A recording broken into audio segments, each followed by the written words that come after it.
What's good, everybody? Welcome to Peaches and Power Bombs on this wonderful Thursday evening. I am your host, Alora Preslee. On my other side, I did it! I did it!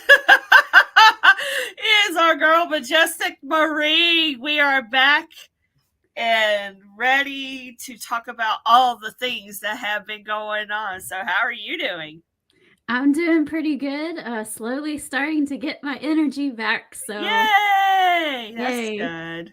yay. Other than the fact that they collapsed my vein, I don't know if you could see No, that, but I have a nice little bruise on my arm. But other than that, I'm doing good. no, that's always like the worst too. They can never find mine. They're like, I can't find it, and I'm sitting there Yeah. like, because they got your arm tourniquet or whatever. You're just like, Yes. just please find it. My dad told me a trick, and I'm going to try this next time and see if it works. But he says that if they can't find your vein, that means that you're dehydrated. So hmm 3 days before your whatever you need done, drink lots of water. So that's what I'm going to do. Yeah, they actually told me that you could drink all the water you want, just nothing else, because you have to fast before blood work and stuff. Oops. Mm. Say hi. You've been hollering for the last minute. Say hi. Hi, Mina. Is she competing with Stone Cold's cat for best cat on I on think she social is, media? but I think Pancho's got a lot of followers and admirers, so she's got a ways to go. Yeah. Well, we have our girl Christine in the house with us tonight so far. And Okay. she's excited that she's on time. And happy birthday, Alora. I hope you Thank had a you. wonderful day. I did. If anybody has been watching us for the past 3 years, whenever we did a birthday episode, I would always wear a crown, and I'm not Mhm. wearing it tonight. I have retired the crown, and there's a little girl at our church. Her Okay. birthday was yesterday as well, and she Oh, turned 10, and I okay. decided to pass it down to her. All right. I was about to play the fight me button and No, no, boo no. and boo, but we won't do that since it went to a 10-year-old girl who has the same birthday. That's fine. Oh, she wore that thing loud and proud yesterday, let me tell you. It's okay. I don't have to sick Eddie Kingston on you then. Not yet, but I think it might be a little too early, but before the show is over, it's gonna come out one way or another. Especially if somebody shows up here in a little bit. hmm We won't speak his name into existence quite yet. Oh wow, I've never heard that. They have to use an ultrasound. That's crazy. But yeah, I was always told, well, not always told, but I was recently told you could drink all the water you want, just nothing else. Because they require you to fast and all this stuff for blood work, and It depends on what they're doing. yeah, that's true too. Yeah. And I didn't have to fast for my iron infusion. I could eat lunch before I went. So, Good. in fact, you can eat during it because they offer you snacks. And I'm like, I can't eat that, but I'm good. Thank you. Oh. They're trying to give me goldfish crackers. I was like, I can't eat them. I'm sorry. Oh. But it's Oh, okay. torture. Yeah. All right. Well, before we get into the show, we got to have our boys, the Briscoe brothers, get us all excited, right? Of course, always. Ain't no way, chick. Ain't ready. There ain't no way, man. Ain't ready. Ain't no way y'all could possibly be ready. You can say you're ready as many times as you want. That's all I'm gonna tell you. Y'all boys ain't ready. There's no way, man. Talking about they anxious. You hear him, chick? Hey. Somebody losing sleep. They losing sleep, baby. Man, I've been getting the best sleep of my life. I've been snoring, baby. Snoring. I've been snoring. Dreaming about this ass. Hey, it's a classic. It will never retire. So, guys, do the things like share, subscribe, follow us on YouTube, on Facebook, and we're going to start being more active on Instagram. We had a little business meeting and we're like we need to get back on Instagram. So, make sure you follow us over there as well. If you guys don't know, little Miss Lady over here was actually at AEW Dynamite last week in Jacksonville, and boy, did she get a show. How was the atmosphere in that place? Oh man, Daly's place is always such a vibe, you know. It's kind of like the AEW hub, obviously Jacksonville, right there at the stadium. You know that's like Con Central, you know, and it's always such. Of course it's like outdoor amphitheaters, roof over all the seats. So yeah, it's such a vibe. I mean, you know, everybody was really excited and they were excited and just, you know, the main excitement was for Swerve. Obviously, he got one of the biggest. I think he got the biggest pop of the night. To me, I could be wrong, but to me, I felt like he got the biggest pop of the night. People were really, really excited to see the fruits of his labor, so to speak, and just to see what this, you know, we were at the fallout of Dynasty, so that's another thing. So, you know, yeah, so it's coming off a pay-per-view, so that's already creating buzz on top of history making, and you got a lot of little things going on. Jeff Perry, you know, the whole Jeff Perry thing. Oh yeah, like I would say I would say the building itself was probably about 50% full. Okay. With that being said, the crowd was hot all night. No. That's not bad though. No. And you know, with that being said, the crowd was hot all night. You know, my thing is too is that you know, with that kind of debate, they're like, oh, WWE's selling out. Well, WWE is also doing live events and they're not selling that out. But it's another argument for another day. But I can't, you know, you know, because, you know, times are hard for people. You know, some people just can't afford it. I think there's that argument. I think too, WWE, they're in bigger arenas, and AEW kind of has to settle for the smaller arenas. And, you know, that may or may not be somebody's cup of tea. I think it's a lot of factors. I don't think it's just because anybody's disinterested or whatnot, but yeah, they're obviously trying to create buzz, especially with what happened afterwards, and we'll talk about that in just a second. But to your point, we won't want to be the people that goes around and busting out all the little kids' balloons and rain on everybody's parade. So we want to, you know, we want to wish well on all the companies in wrestling, right? Because we want for sure, unless you're a horrible person, then I hope your business, you know, goes under. But other than that, other than that, we want wrestling to thrive. We want AEW to do well. We want WWE to do well. And I really think that AEW has had some setbacks lately. You have a lot of your big stars on that show not able to wrestle. They're not cleared. They haven't been on the programming in a while. Kenny Omega's off. Now, he was on last night, and we'll talk about that in a few minutes as well. Kenny Omega can't wrestle right now. MJF is dealing with injuries, and he's off the show. Adam Cole's still not 100%. You know, we have all of these people. Mercedes Moné can't wrestle until Double or Nothing. And you have all of these names that we could be using to garner interest in everything, but they're not there. So I think they've had a lot of setbacks and things working against them. Now, do I agree with every decision that they make? Absolutely not. I am still going to sit here and say that rolling that footage a couple weeks ago was a bad idea. Oh yeah, it was. Yeah. They've rised out of the ashes from that. I think that they realized that was a bad idea, but they're kind of turning it into something that's a little bit better. So kudos to them for doing it. But yeah, it's not going to put them under, but it's kind of like I feel like I feel like there's still trial and error, Yeah. especially in this generation, because you got social media and all this stuff into play now. Because last time WWE had competition, that was not a thing. So Exactly.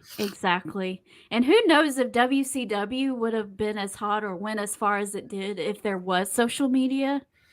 yeah. And it always feels like AEW can't do anything right as far as social media is concerned. They try something and people are automatically going on there and attacking them for it. And I'm like, well, at least they tried something. I mean, geez, did they do it perfectly? No, but who does? At least they tried. Yeah, it's better to try and fail than to not try and never knowing. So Yeah, absolutely. So we're going to go ahead. Do you want to talk about Swerve or do you want to talk about the Young Bucks first? Let's talk about Swerve first. Because he was one of the first ones to come out after the whole pick your best friend hullabaloo, which I absolutely don't care for that, but that's just me. I'm kind of like my nephew, he loves best friends. Me, I'm just like, that's just me. That's just, that's not my cup of tea. I was kind of glad they got that out of the way. But who was it? Chucky T. Yeah, I don't like him, but I don't either. But let's I am going to say this. I hope it's just a work that he can't wrestle ever again. Oh, really? I didn't know that. Yeah, that was part of Orange Cassidy's promo last night on Dynamite. Okay. That he said that Chucky can't wrestle ever again. I think it's just part of the show. Gotcha. I got 0 off of Fightful Select or anything like that on that, so I think it's just okay. But Trent came out and Orange Cassidy and them were getting in a scuffle and they got separated by security and things like that. And Don Callis came out and was I heard that part. He was talking with Orange Cassidy and Orange Cassidy left with Don Callis. Well, that's not good. Are we seeing a heel turn for Orange Cassidy? Ooh. Now that is interesting. I did read that part and I'm like, no, not him. God, not him. Out of all people. See, that's perfect. If they're wanting to turn Orange Cassidy heel, what better way than to put him with Don Callis? I think that would be the only way they could do it. Yeah, because Don Callis can get heat on anybody. I will give him that, even though I don't like him either. But he's doing a good. Don Callis does an amazing job of making people hate him because I really can't stand him. True. I think he needs to get one of those shirts that says Orange Cassidy. If he does turn heel, he needs to get one of those shirts that says "Drink apple juice because OJ can kill you." Oh man, yeah. Oh my god, that would be yes. I love it. My nephew has a shirt that says that, and it's hilarious. And I think about Orange Cassidy every time I see it, and I'm like, if he ever turns heel, he needs to wear that. That would be so awesome. Oh my god, yes. But anyway, a big pop out of me for that. Yeah, I mean, Orange Cassidy, he doesn't always do it for me either. I find him amusing more than anything else. Yeah, I don't hate him, but I don't like him either. So it's like, for me.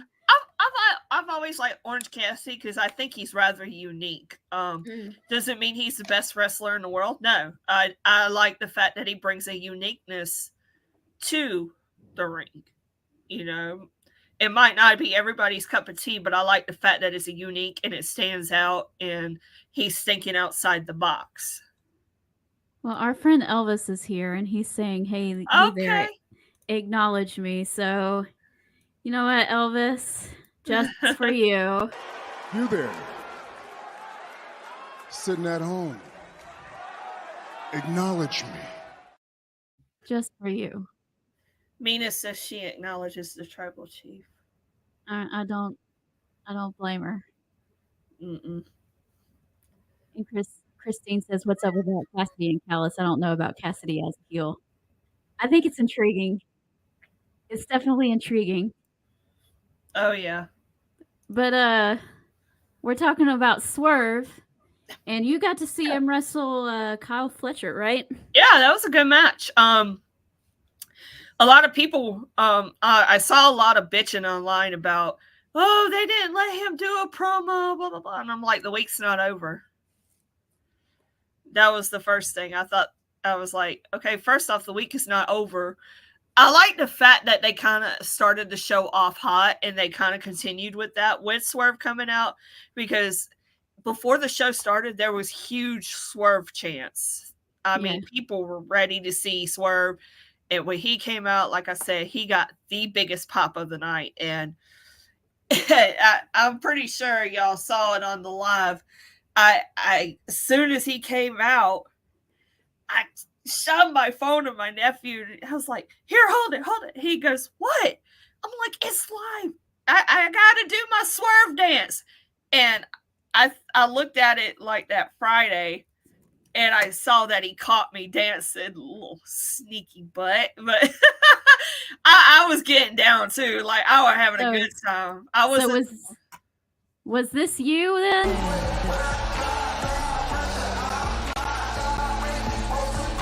Well, Seattle is Swerve's house, but by the looks of it, Prince Nana trying to steal all of his heat.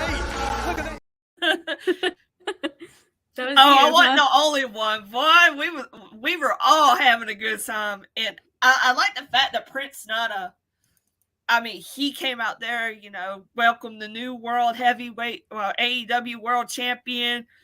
It felt special to me, and that's probably because I was there. But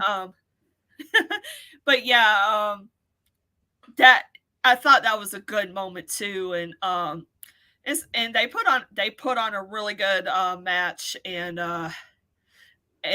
I think I did. I posted a picture of him posing in the corner, and I will say I'm gonna make a note of this too. The way that Daly's place is set up, you got your ringside, and then you got your 100 section, and the 200 section is right behind that, but it's more like riser seats, so it's not a section up. You see what I'm saying? Mm-hmm. Like you go up a flight of stairs and there's 200. It's not like that. It's just a little ways. It's just almost like riser seats, and then you got your third tier and your fourth tier. Okay. So, we had a very good view of everything, and Alex and I both were talking, and I was like, I think I'd rather sit in the 200 section because, I got a much better view of everything because you don't have people like right there in front of you, Yeah, I like that too. When I went to Collision, our seats were in like the handicap section. And there was no one on either side of us either. So we were by ourselves on the whole row, and we were smack dab in the middle. And we were kind of like, there was another row like right underneath us, and then it went down into like the bleachers, like this. Right. Mm-hmm. But we had such a great view. Like, we weren't far away, but we weren't like so close where people were like right there, and we could see their entrances perfectly. We could see what they did around the ring perfectly, and we could see what they did in the ring perfectly. And I was like, this is the best seat in the house, and I only paid $20 for it, Mm-hmm. Yeah, so I was kind of worried because I hadn't been in Daly's place for a while, and but yeah, we were talking on the way home, and I was like, I think I like those a lot better, and we'll probably just keep doing that. And he's like, yeah, I agree. And it helped that there was nobody. We were like row B, and it kind of helped there was nobody in front of us. Mm-hmm. I mean, there was people in the row, but not in front of us, so that kind of helped too. But right.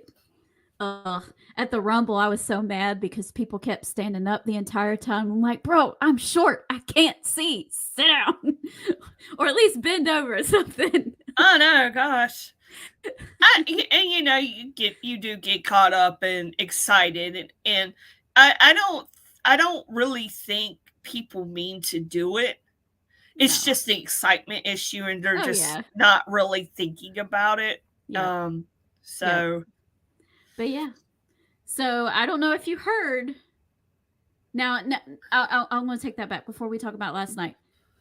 That match with Kyle Fletcher was fine. I do wish that they would have given Swerve like maybe a minute or two on the mic. Yeah. Before the match. That's it. That's it. Going, Okay. Rah rah, yay! I'm the world champion on their biggest show. That was that's a good point. Yeah. I think too. There's so much going on too. So I was just yeah. That was one of the things that Alex and I talked about too. I told him, I said, there was really a lot going on, and before we knew it, it was like 9:15, and we're like, wait a minute, and it wasn't, because like when you're at a show, it's kind of different, but at the same time, you do feel that lull downtime. Yeah. But we didn't feel it here. Yeah. I mean, it was just action packed throughout. So I was like, I know they got a lot going on. And then they had that big thing planned at the end, but we'll talk about that. But yeah. But everybody was so happy to see Swerve. Yes. Well, Swerve had some words for the EVPs on Collision, I believe. Okay. And then last night on Dynamite, he came out with, continuing with that, saying that wasn't cool and all this other kind of stuff. And I represent AEW because I'm the champion, and doing that. He's now a babyface, guys. Swerve Strickland is now a babyface. I think that is pretty, clear. And the EVPs get on there because they cut Tony Khan's feed off from Jacksonville last night, and they were running terrible. And okay, well, Swerve, because you're going against us and all this other kind of stuff, we picked your opponent for Double or Nothing. Gotcha.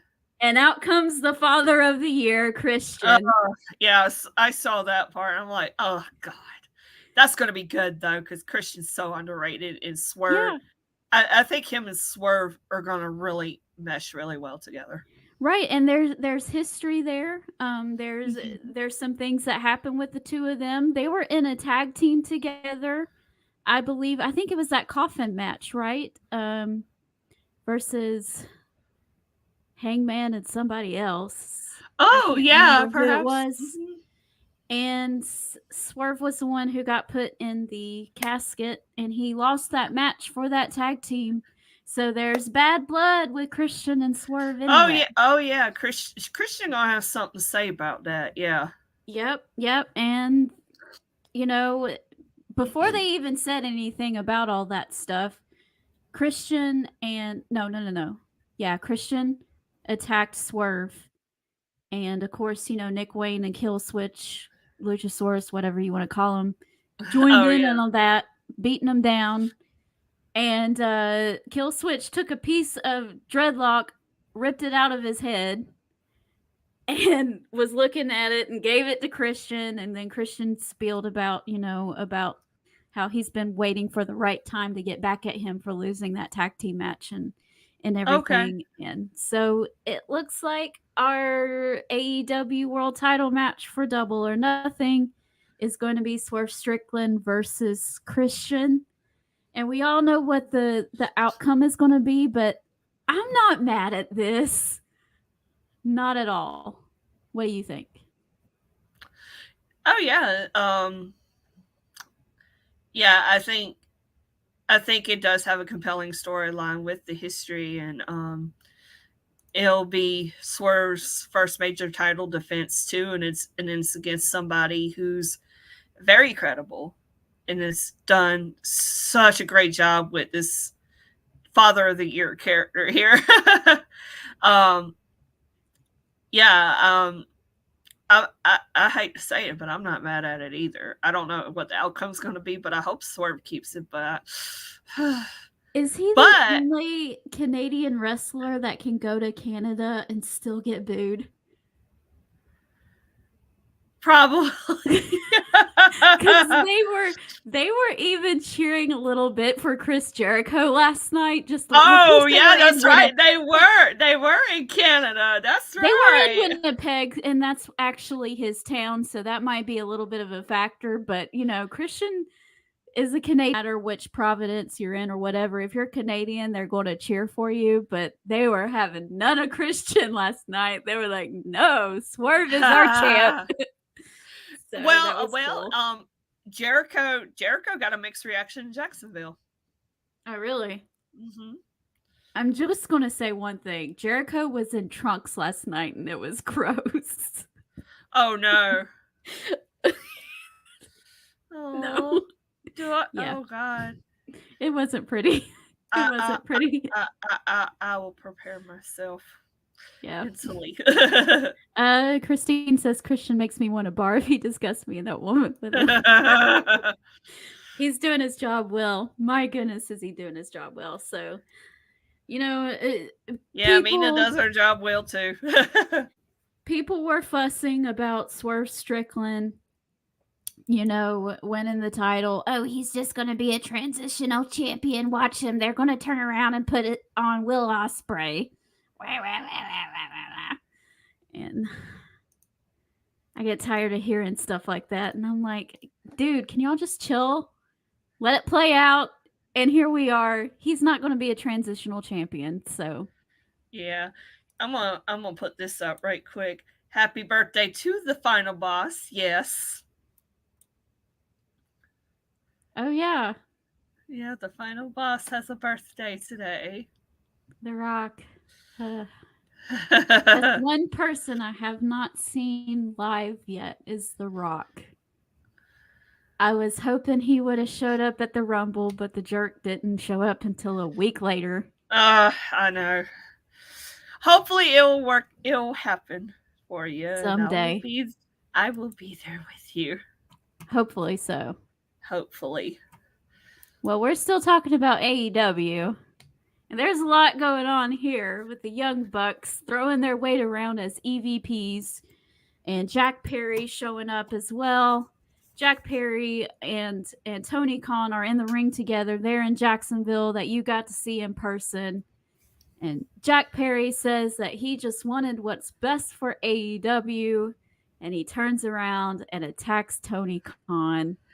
The Young Bucks and Okada come in there and they look like they're trying to tear them apart, and then they turn around and attack Tony Khan. How is that? Oh man, everybody ate that up. They were eating it up. And the one thing from where I was, you could see I was kind of catty cornered from the center of the ring. So initially, we did not see the smirk on Jack Perry's face. Oh, man. So when we played it back the next day, I was like, oh, man, I wish we would have saw that. I didn't see that because, of our how we were located. I was like, oh, man. I was like, that was, I said, so no, like a lot of people who probably weren't in the center did not catch that. So, but regardless, it was well received. Everybody ate it up, and it didn't dawn on me till we were on the way home, and I was like, Alex, ain't the draft this week? He's like, yeah, it's tomorrow. I was like, oh my God. I was like, if he wears that neck brace, that is perfect. And he did. Oh my gosh. That was cool. That was cool. I will give them that. I was like, that they took advantage of that. That was awesome. Now he did he sold it badly because he was, still turning his neck around. Oh, who was it? I think I was telling Straub. I think it was him I was telling. I was like, well, saw the Coke, right? Just being funny. And he was like, oh, yeah. and at least the spazzy squirrel. I mean, I'm just going to say that Tony Khan is not trained. Tony Khan is basically a fan with $1 billion that can run a wrestling company. Yeah. And he doesn't know how to do things. But I'm going to give him an A for effort because he Yes. tried. He did. And I'm going to say kudos to you for using a big opportunity like that to try to get some buzz around your wrestling company. So, you know, they tried. I don't know if it'll work or not, but we'll have to see. It's kind of one of those things that, you know, that's one of the things that WWE couldn't have did unless somebody owned an NFL team, and they took full advantage of that. And of course, NFL is obviously number one in the 18 to 49 male demographic. So that was just really smart. Yep. But yeah, like you said, you know, Tony, and you know, I'm joking when I don't know if he really does that or not, but he is, Marie likes to say, he's a spazzy squirrel and gets excited, and He is a spazzy squirrel. yes, he really is. And but I just like the fact that they took advantage of that, and they actually, you know, they actually mentioned it on the draft, because, you know, everybody was watching the draft, and so that was a great PR opportunity. And then with that being said, he did that interview the next day, and I'm like, Tony. You just ruined it, buddy. Tony! Oh my God. All he had to do was talk about his company, AEW. That's all he had to do. That's all he had to do. I'm like, bro, you need to go to like PR classes or something. Mm-hmm. You know, that wasn't right. Was there any pop for Shad coming out? His dad. You know, one of the things that we thought was just kind of dumb with the whole thing, obviously nobody came out, and that's fine. But it was like, as soon as they went in the back, that's when everybody came out. It was like, okay, y'all can go out. I was like, they could have just like waited. They just were late. Yes. A few seconds longer, and they would have came out. You know, that was the only gripe we had with it. Was like, you know, they were waiting there. It was like, they would have. I think it was more of a time constraint than anything. So they were just trying to get out there before the show was over. So I think it was kind of one of those things. It might have been a miscue for all I know. But yeah, people were kind of like surprised. Like, it started getting a little quiet, you know. Alex was like, I can't believe Shad's out there. I was like, I know, right? Yeah. And of course, like, he has no idea what's going on.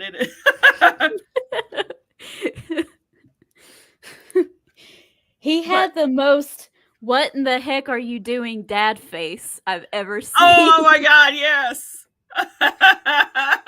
it was pretty fantastic.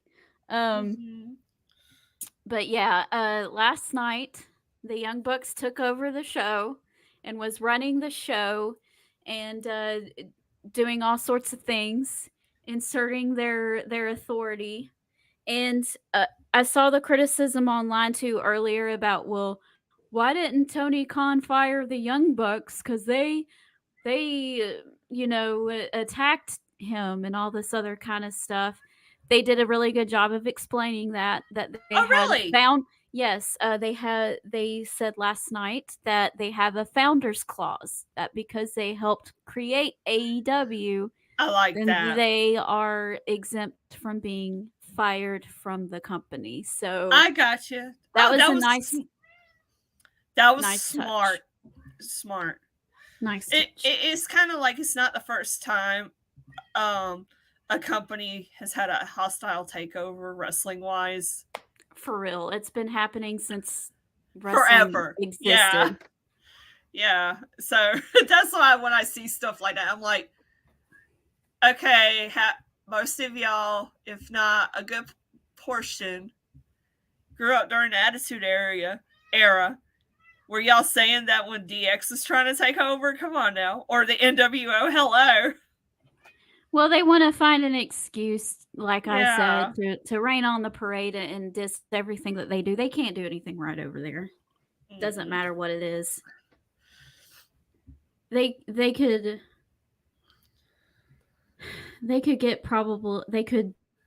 I don't know, put on one of the best matches you've ever seen and have a great storyline, whatever, and draw a million or two viewers, and they would still find something wrong with it. So Yeah. But yeah, they're trying.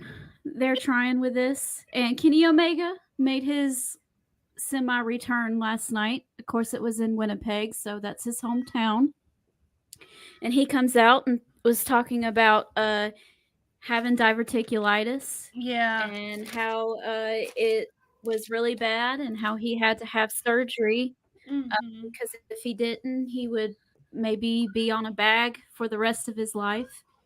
If he didn't do that, hopefully, I don't know if he's still on one or not, but if he is, I'm guessing not because he did take bumps last night.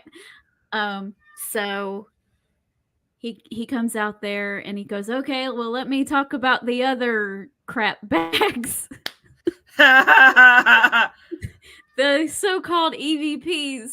Well, if you can fire me from the Elite, but you can't fire me from AEW. There is another EVP in town, and that's me. So you have me to contend with. So we did hear rumors yesterday afternoon about perhaps Tony Khan instating an on-screen GM. So I'm guessing that this is the direction that they're taking. I'm not sure. I think it would be pretty cool to get Kenny Omega back on the show. People really like to see Kenny Omega. He does boost numbers. Whether you like it or not, guys, Kenny Omega boosts numbers, okay? He does. He does. Putting him back on the show is smart. And while he's, getting back into being able to do ring work, having him as a GM, not a bad idea. And there's also already speculation from his stare down with Okada last night that perhaps we'll see Kenny Omega versus Okada at Wembley at All In. Yes. So I would be super excited if that happens. Oh, yes. Yeah. I am definitely all in for that. Oh, yeah. I like what you did there. I see ya. Yeah, I mean, no matter where it is, though, Okada and Omega is an instant, like, hell yeah! What y'all gonna do this time?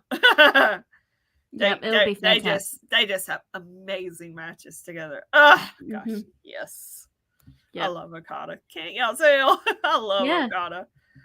I will have to say that Okada in this feels out of place. Mm-hmm. I don't think he fits in with the Young Bucks and the Jack Perry thing. He's just kind of standing there to me. And he has this Continental Championship. Why is he not doing his own thing and just bulldozing through people? I don't know.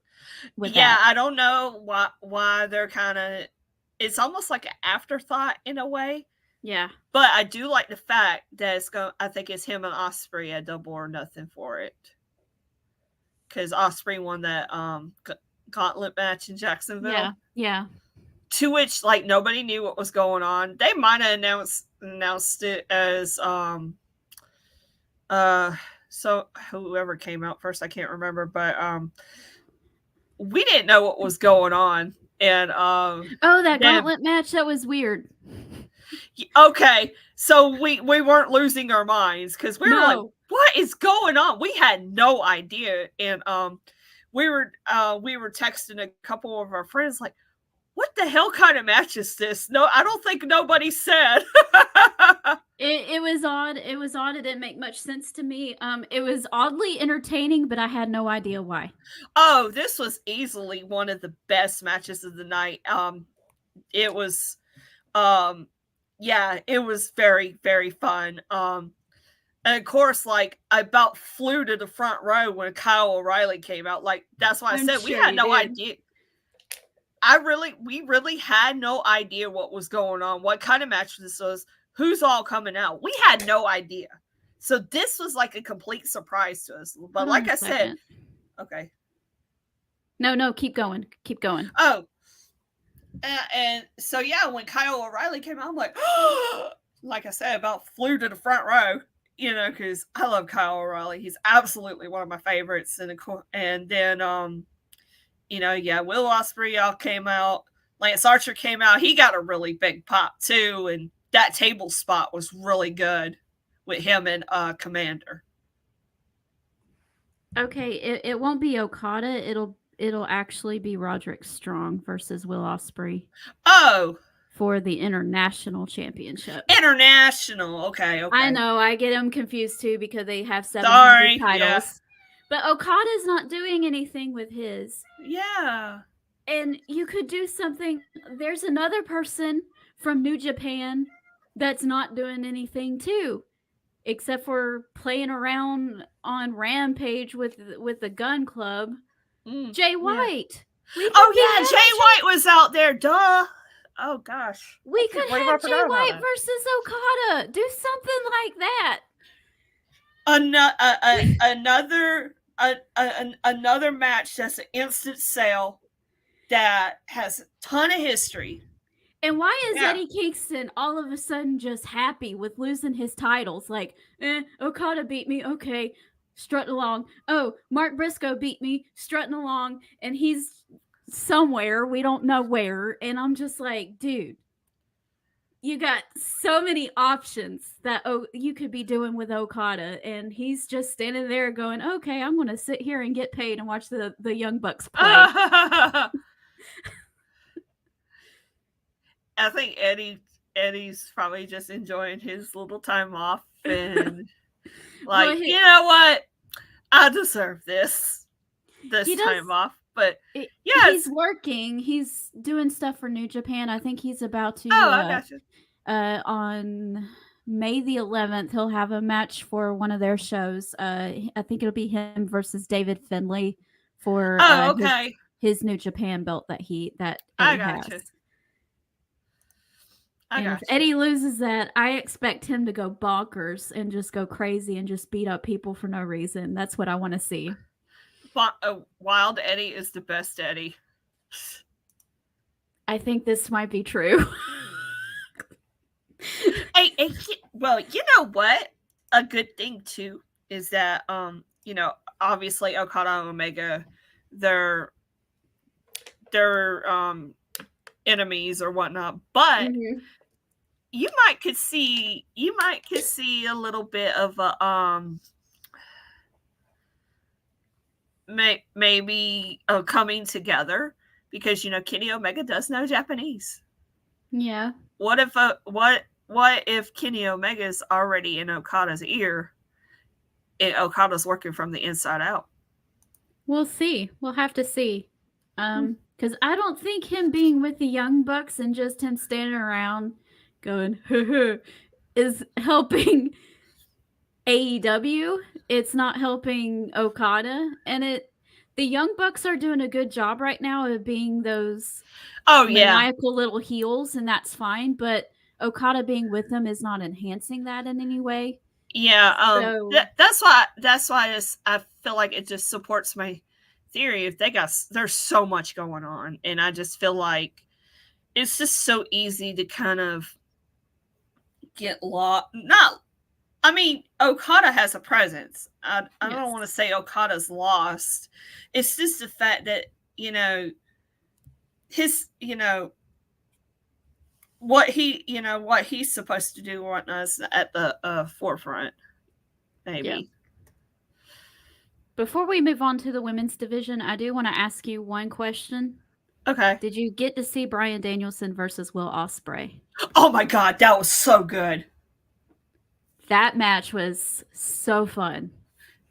Yes, that was so good. Yeah, Alex had a way to get on there and choose that match. He got on my Xbox and brought it up, and we had watched it.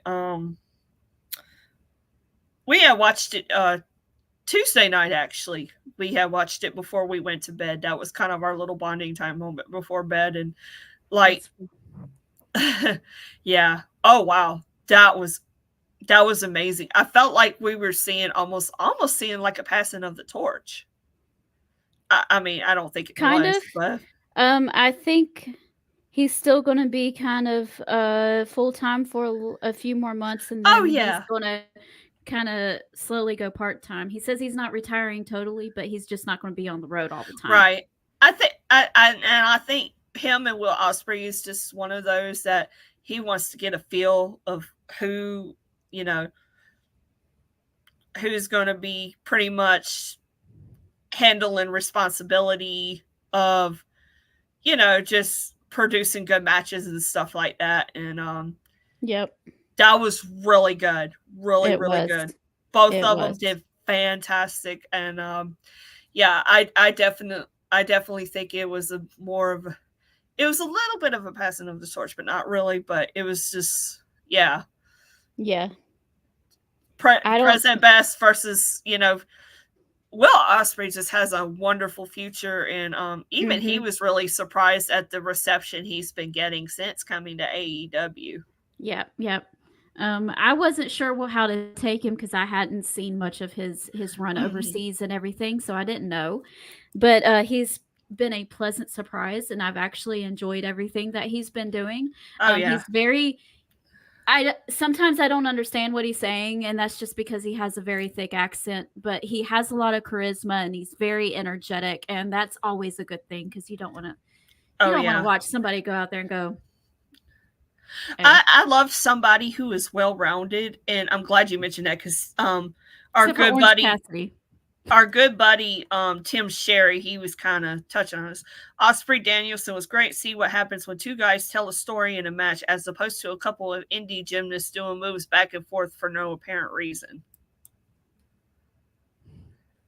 Yeah, and they did tell a good story. Me and Alex was talking about that. I asked him, I said, is there another, I said, was there a lot of history between them? He said, no, not really. I said, they're telling a hell of a story.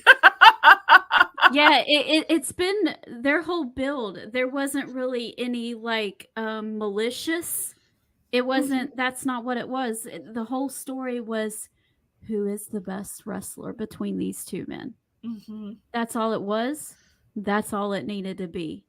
Right. It didn't need to be anything more. We didn't need Will Ospreay coming after Birdie or something and you know, singing her lullabies about her dad or something. We didn't need anything like that. You know, it was great.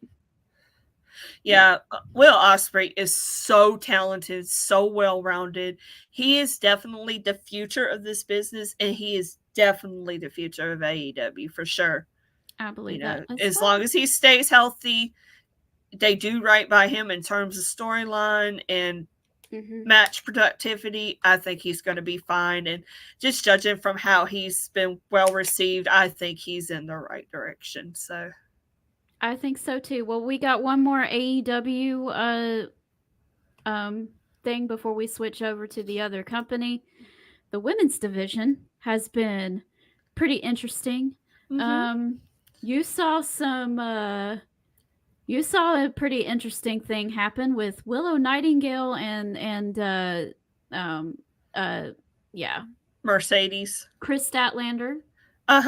They came out, was doing a little Happy Happy Willow celebration dance. I love to go ahead. And then Mercedes Moné comes out there.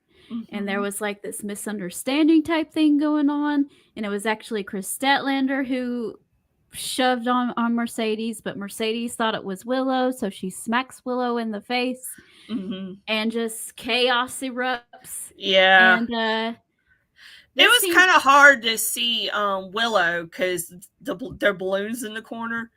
I could see everybody else but Willow. Oh man, I felt she looked beautiful. Oh yeah. I don't know if you caught on. Alex pointed it out to me on Willow's background. You know, like you know when they come out and they have the little background thing. It has Stokely's face in a random like area. It is so funny. That's great. I noticed that. I love it. That's great. Because he pointed it out to me. I wasn't really paying attention. He was like, TT, look at the background. Look at Stokely's face. It's like, where's oh my God. And he has this little cheesy face like. That's really funny. Oh, man. Yeah, it is so funny. It seems to me that they're kind of hinting at a Chris Statlander heel turn here. That she was been the one to attack everybody, actually, not Julia Hart. How do you feel about that? I could see that. I think, I definitely think Chris Statlander is being a little too quiet about things. Yeah. Yeah, I definitely think she could very well have something to do with it because she is a former TBS champion. Mm-hmm. She probably doesn't like all the attention that Mercedes and Willow are getting because Mercedes and Willow do have history. Yep. It's going to be good. I think she could really use it. Mm-hmm. She's been kind of lost in the shuffle. When Jade was still there and Chris Statlander got that big pop and she beat Jade for that title and then Jade left, it's like Chris Statlander had this huge moment and they did nothing with that. It was just like blanded into the background and and it just became obscure, and I felt really bad for her because she's really good. Her and Jade had a really good match too. That's sad. Yeah. So hello, welcome to the show. I'm just gonna go by Romero because I don't want to. That's what I call him too. Hi, Romero.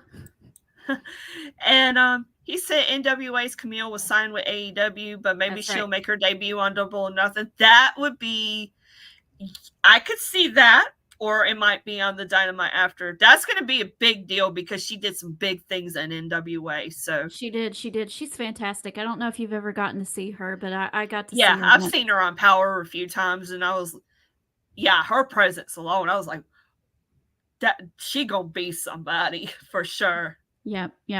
I just hope Christine doesn't like Mercedes. She's not very impressed. Go ahead.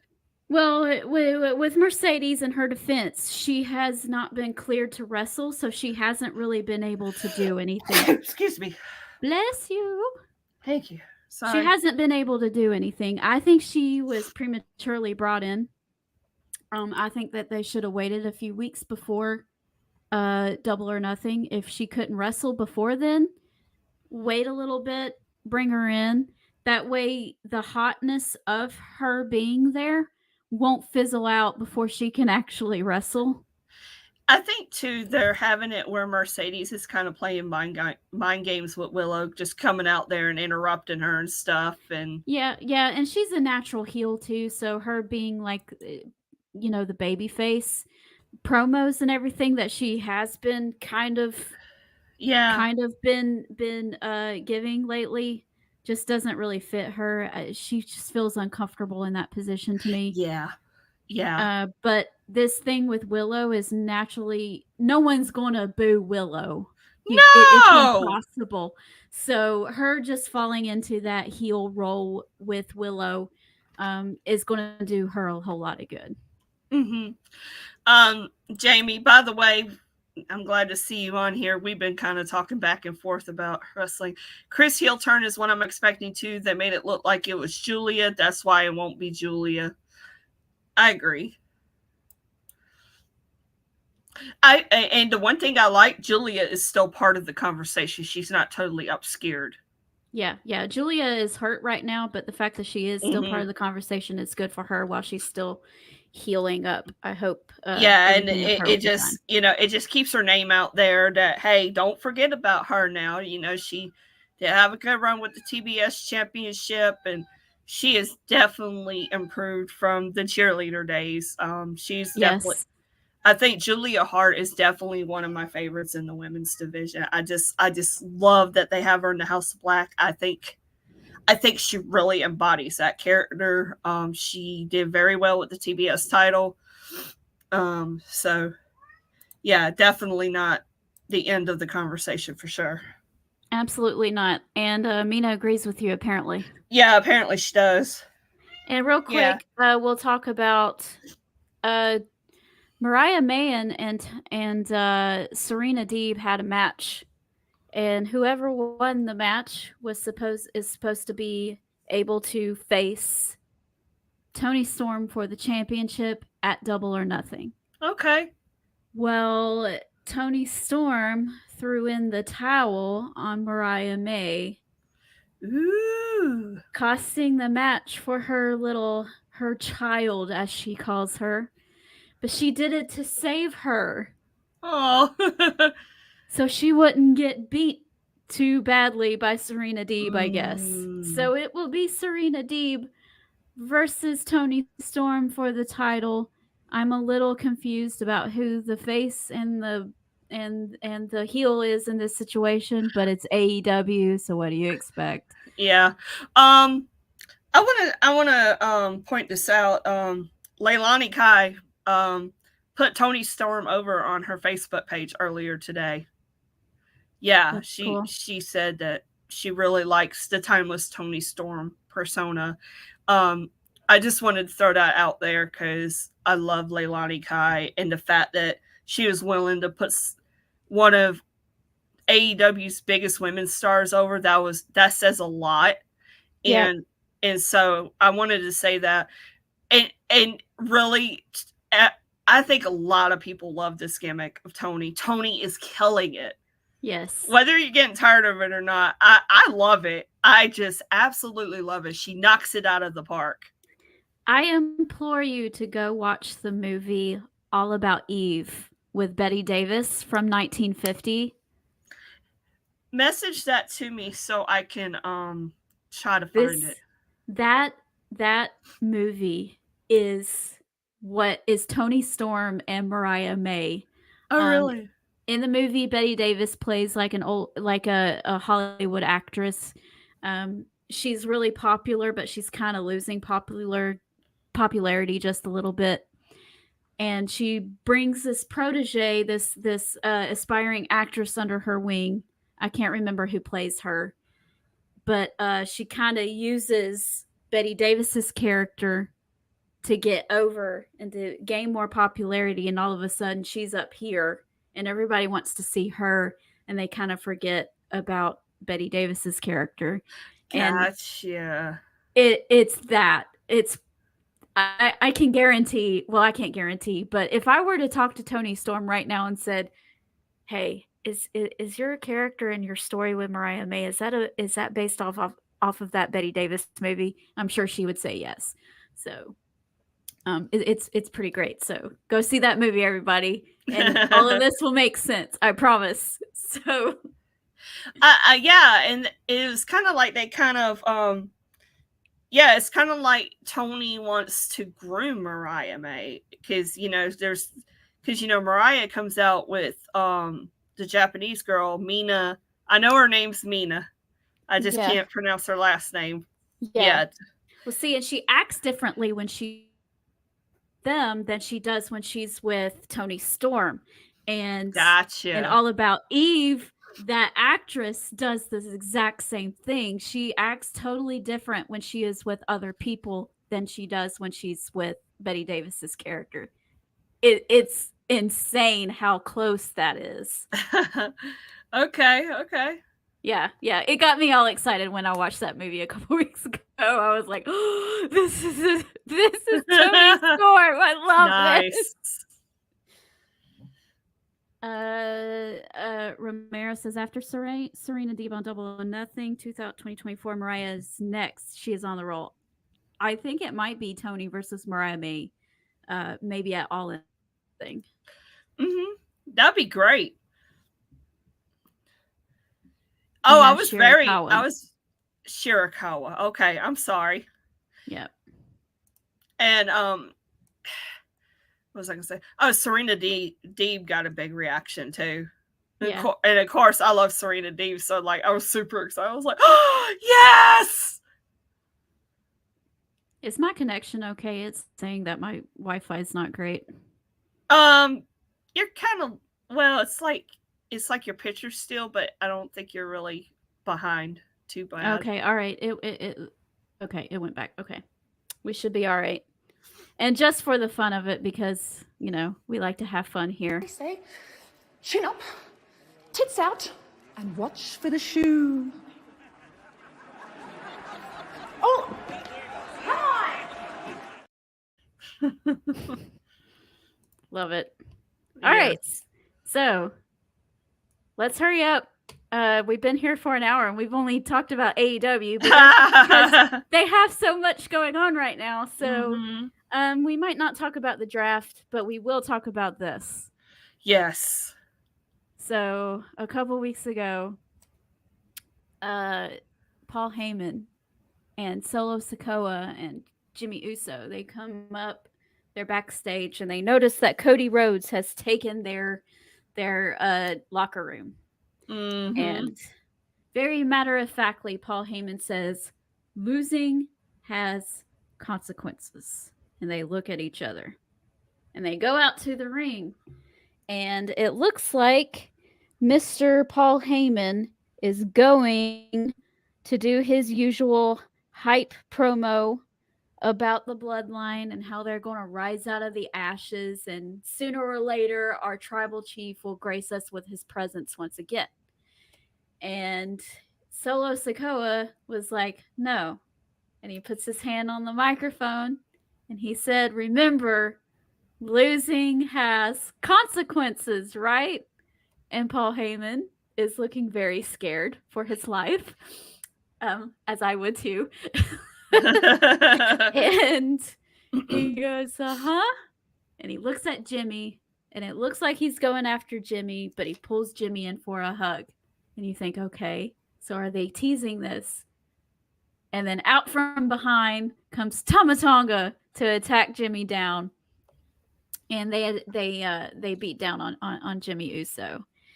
And ever since then, they've been wreaking havoc, attacking Kevin Owens. I believe they've attacked Randy Orton as well. Keep going. Hold on. It's been really fun and interesting to see what this new bloodline looks like, what they're doing, and Miss Alora is looking for something over there. Let me see what she's doing.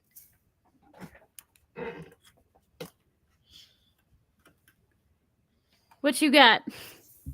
Yay! Tama!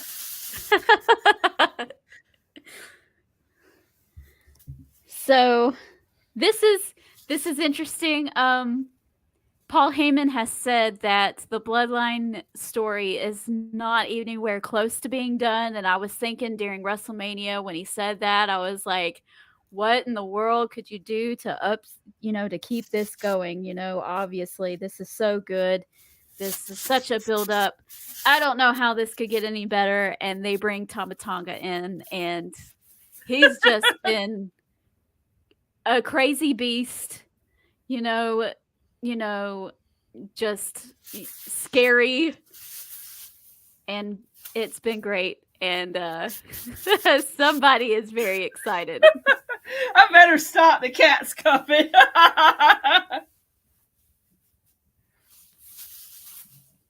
Okay. Yes, this is the Florida Gators colors, but I got this from the gymnastics event, and that does not mean I'm a Gators fan.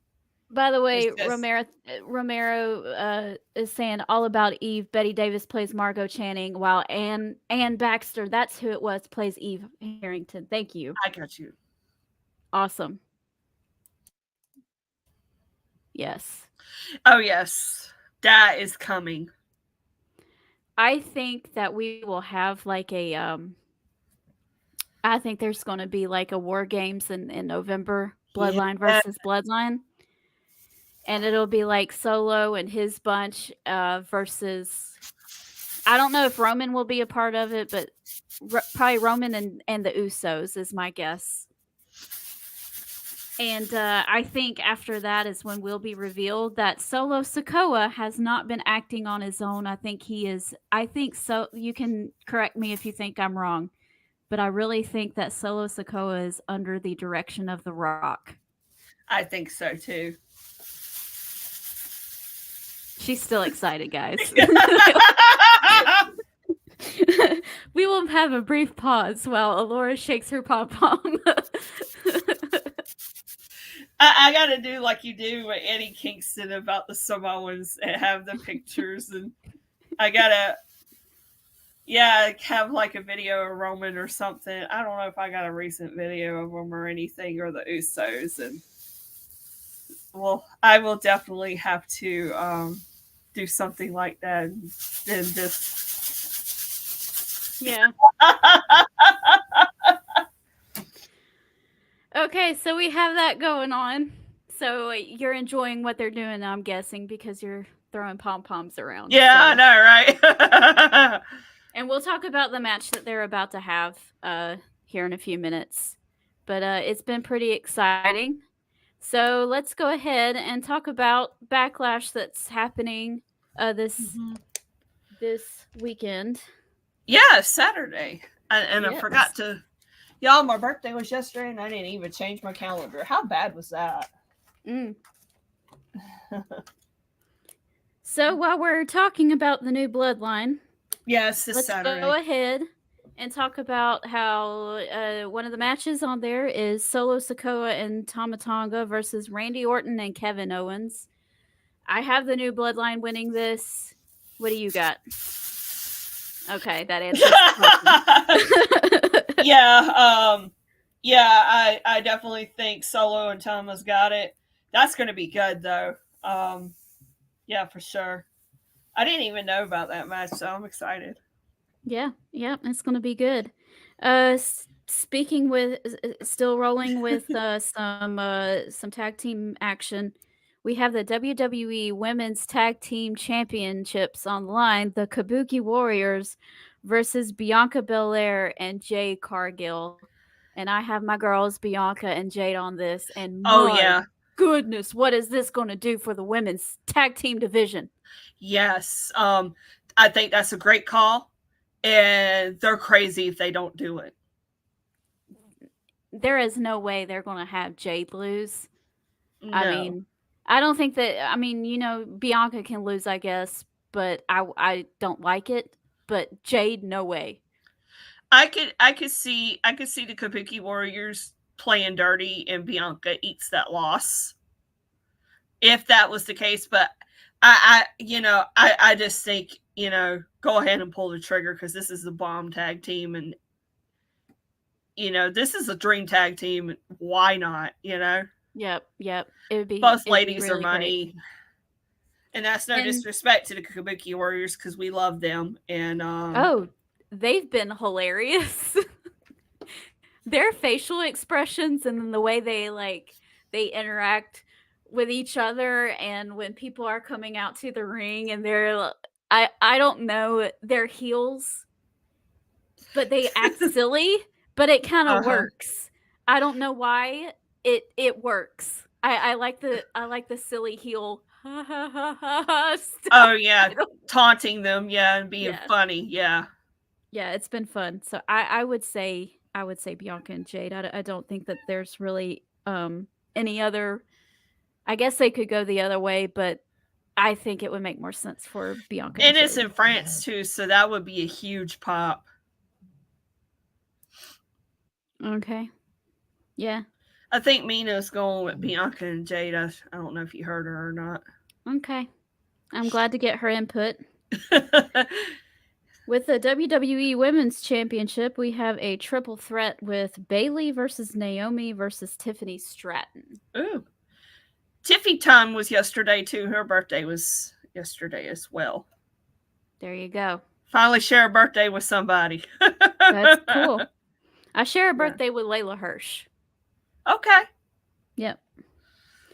To me, I think Bayley is going to still retain, but Naomi is going to take the pin. Yeah, I think so too.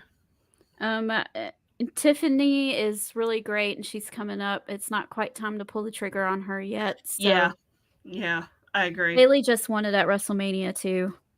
So I don't think it would be a good idea just to take it from her after all that. I think Bayley needs to hold it for a while, and whether Tiffany's next in line or not is yet to be determined. But she she's definitely impressive. She impressed me in Elimination Chamber, and she's pretty good at what she does. So a little more time, I would be okay with it. But for now, I think it's too early. Yep. Christine is saying yes, Bianca and Jade. I agree. Yeah, Mina says she appreciates your input, whether we like it or not. Her or appreciates that you said that, and that her opinion's very valued, whether we like it or not. That was what I was trying to say. Yes. For the World Heavyweight Championship, we have Damian Priest versus Jey Uso.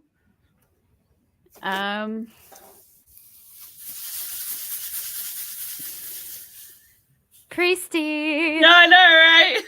I did it for the both of them. Priesty. I think Damian Priest is going to retain. Yes. I love Jey Uso, and I kind of feel sad for him that they keep putting him in these positions that he just cannot win. Yeah. But I like the fact that he has the opportunities, though, and he's still, he's still pretty much on fire after that. I love that each brother has come into his own. Yeah. Jimmy's kind of still, on the fence, I think, but Jey has really stepped it up and came into his own, and I love it. I love it for him. Yep. Yeah, I think it's going to be good. Yeah, I think it only works. They very well could change it. I would be sad if they did, because I'm a huge Damian Priest fan. I love him so much. I do too. And I would be really sad to see him lose, because I know that next month he more than likely is going to lose to Drew McIntyre in Scotland. Oh, yeah. So if he's going to have a short run, make it 2 months, not just one, to me. So. Yeah, but and what about this, too? This is a good one that Jamie brought up. Priest is just holding it warm for Gunther. No, I think he's holding it warm for Drew McIntyre. Yeah, because once Punk returns and actually heals, that is good.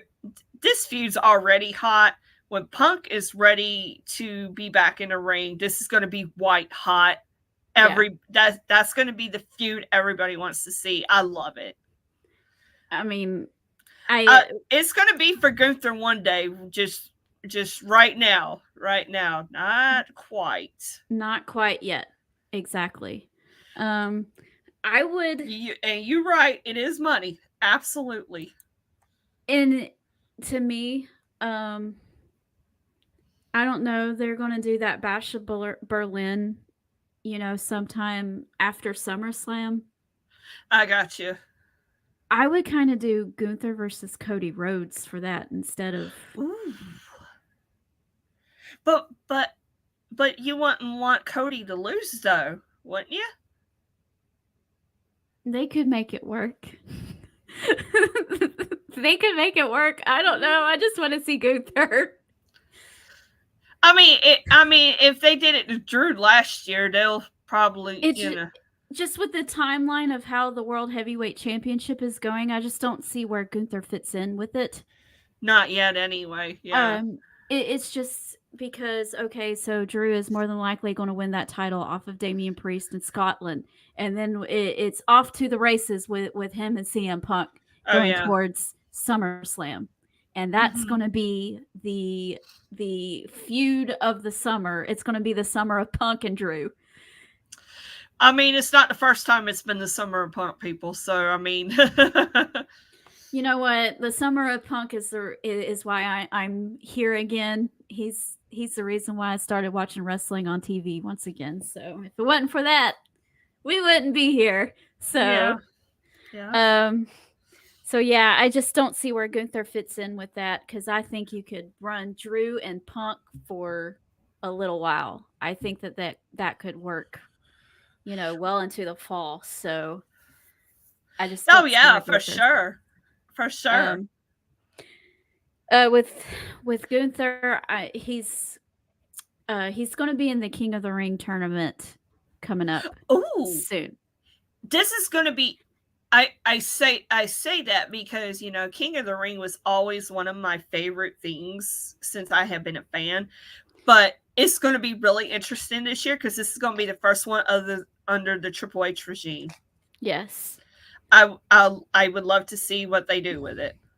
I'm praying to Jesus. I am praying that I would probably have Gunther win the King of the Ring just because it's Gunther. But Yeah, if he Jamie too. Please do not stick the stupid king gimmick on him. Please don't do that. Please don't have him coming out in a stupid crown and a robe with a saber in his hand and going, I'm the king of, doing that stupid thing. I hate that. It's only worked for one person. It's only worked for one person. That was King Booker. It didn't do Xavier Woods any good. It didn't do Zelina Vega any good when she was Queen of the Ring. It didn't do Baron Corbin. She's been releasing some of her unreleased promos since, right after she won. And for some reason it got scrapped, but she's been releasing those on TikTok. That's fun. Yeah, I was like, man, she's great. I love her. I live through her. I really do. But anyway, I hope if Gunther wins the King of the Ring, I hope they kind of do it like what they did like with Stone Cold. Like he won, but he didn't take on that king. He just went off and said, yeah, this is an accolade It was an accolade, yeah. Jamie, you're right. I forgot about that. Macho King. He was okay. The thing is that Gunther isn't flamboyant. And if you're not flamboyant, that king gimmick is not going to work for you because Macho Man was. He had all them colorful the colors. He was extra like that, yeah. Yes, I'm the cream of the crop. Oh yeah, So it worked for him and it worked for King Booker, but for the people like Gunther that just likes to get down to business, come in the ring, beat somebody up, and laugh in their face and go home. That's not going to work. So, when you, back in the day when you won King of the Ring, it was such a big deal. And I hope they bring that back. And, that's just something to add to Gunther's resume. So when they do put him in that world championship, heavyweight championship picture, WWE championship picture, it's already going to be a big deal. This is just something else that's just going to make him a really big threat to whoever he will face. Regardless if it's Cody Rhodes, Drew McIntyre, Damian Priest, it doesn't matter. Yep. Or CM Punk. Yeah, that too. So I definitely, Gunther is a future WWE champion, world heavyweight champion. When we don't know, but it will. I will say it will happen within the next 2 years. And when it does, I will be the one shaking the pom-poms, going, yay! Look, I love Gunther. I'll shake him for Gunther too, because I love him. I'm gonna say one thing, a little bit of a criticism, and I know it doesn't fit, but it's kind of irking me a little bit that all of my favorites are getting beat for their championships and just rolling over and taking it. It's like Eddie Kingston gets beat for 2 of his titles within a month of each other, and he's just like, okay, whatever. And then Gunther gets beat at WrestleMania for his Intercontinental Championship that he had for 666 days, and he's just rolling over and taking it, and he's like, I don't care. Bye. It's kind of like, yeah. And I'm like, dude, what is going on? Back in 2015, after Survivor Series, and Roman lost the championship to Sheamus, like they should have had him coming down to the ring from, because he was coming down through the fans. They should have been having him come down pissed off, all this stuff, and they had him like making jokes and laughing in the ring. I'm like, what are you doing? Yes, it's kind of the same thing. It's like I would be fire mad.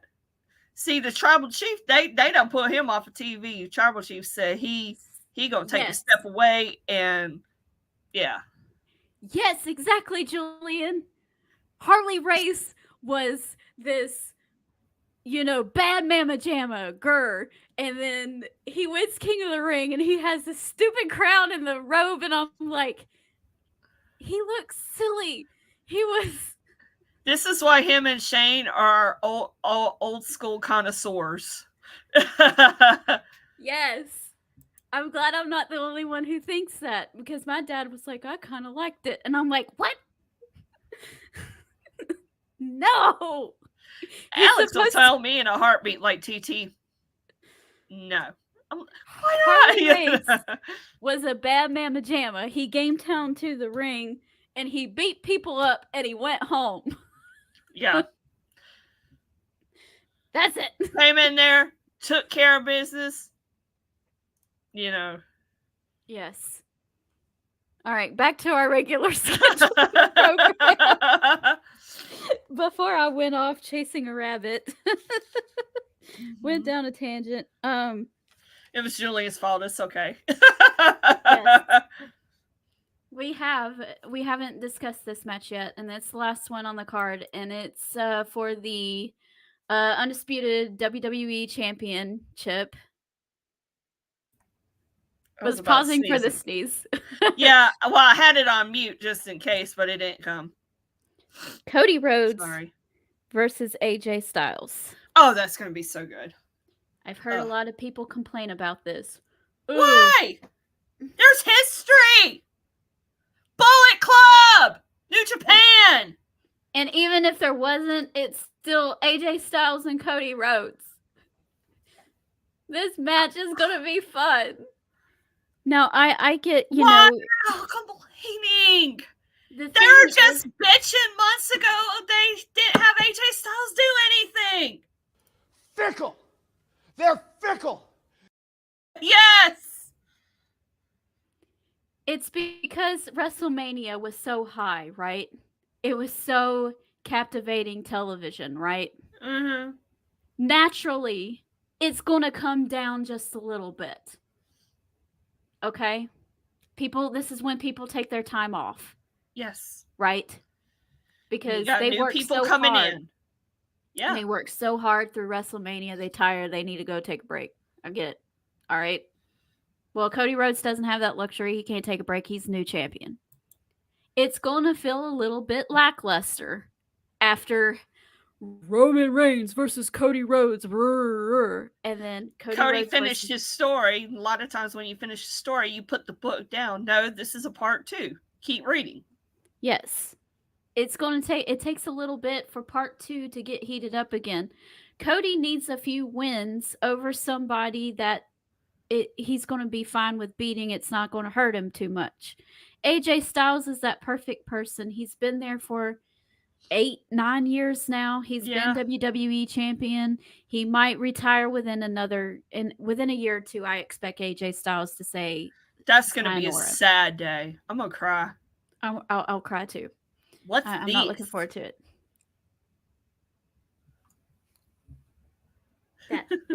Anyway. Yes. Yeah. But now, Julie, Cody and AJ is going to be a good match. Come on now. You didn't fall off the turnip truck. You know this. They have that similar, I don't know, they approach wrestling in the same way, kind of. Yeah, they do. So I'm looking forward to seeing how that works together in a match. Both of them are just fantastic. I love them. And, this is a great first opponent. And of course, AJ Styles, he's going to do what's asked of him. He's going to leave it all out there in the ring. I mean, it's going to be good. It's going to be good. People just kill me. I know. Is it going to be AJ Styles? Well, why you got to bitch about it? and they're complaining that Cody's reign hasn't been as great. I'm like, he's had the title for what, a month? Yeah, barely. It ain't even a month.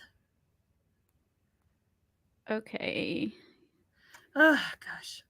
Let me see when this is real quick. Ugh. Big babies. When was that going to be?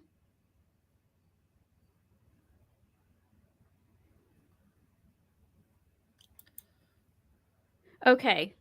All right, guys, listen to this. All right. We have a pay-per-view on May the 4th, right? Right. This weekend. They have another pay-per-view May the 25th. Then they have another pay-per-view on June the 15th or something like that. June the third week of June. Mm. That's 3 pay-per-views in a month and a half. Yeah. It's not, they're not going to have that same long-term build-up that was for WrestleMania. That's a lot going on right there. And we just have to give it time.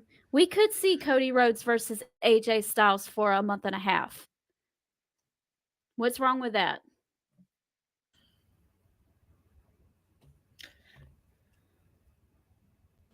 Fickle. They're fickle. Oh, I see, Julian. I'm sorry. It was, yeah. I misinterpreted that too. You were saying, why are they complaining? It is going to be a great match. Mm-hmm. I fell off the turnip truck. It was my birthday yesterday. You just never know. Mm. But yeah, it's going to be awesome. It's going to be a lot of fun. I'm excited about it. They could roll with that for another month or two. I wouldn't be mad at it. I wouldn't either. I would not either. Well, there's more to talk about, but we just don't have the time because it's been an hour and a half. So we will continue the conversation next week. Yeah. I'm going to try to reach out to Tim if he wants to do like a post. Oh, yeah. Yeah, because we were talking about that a while back. Have our buddy Tim on. Yep, talk about the aftermath of Backlash and all that kind of stuff. And guys, we just dropped our interview with Jack Farmer. He is a commentator, ring announcer, and wrestling podcaster based in California. And the month of May is Mental Health Awareness Month, and we just wanted someone who has such a great positive outlook in life on our show. And he was just so much fun, a joy, a peach. Yes. To talk to. We had such a blast with him. We really did. So go make sure you watch that, and it was great. It was great. So go to our YouTube channel and check out our interview. I would say conversation. It wasn't really an interview because we were just talking about a bunch of stuff. Yeah, because when we do an interview mindset, it just doesn't go as well, I don't think. So we treat it as a conversation, and that's why we go in with that, and it just goes from there. Yep. And we're going to try to have Jack on again for a live stream sometime as well. So I've been having those conversations with him. So good. Hoping for some great stuff for the page. So stay tuned. Yeah. Jamie says AJ rarely disappoints in a match. He's going to bring it. Cody has great matches with great opponents. They have a lot of history. Match in the night you watch. I agree. Absolutely. Yes. Have a great night. And Christine's right. Things are definitely changing, and I think even casual fans, they're noticing a change. So, yep. All right, guys. Well, thank you for joining us, and make sure that you do the things like, share, subscribe, tell your friends about Peaches and Power Bombs, and stay tuned for upcoming interviews, live streams, watch-alongs, whatever it is. We're going to try to provide it for you guys. Stay peachy. Bye-bye. Bye. Yes, bye. Good night, sweet peach. It's time to go. Good night, sweet peach. It's the end of the show. We hate to leave, but we really good night, sweet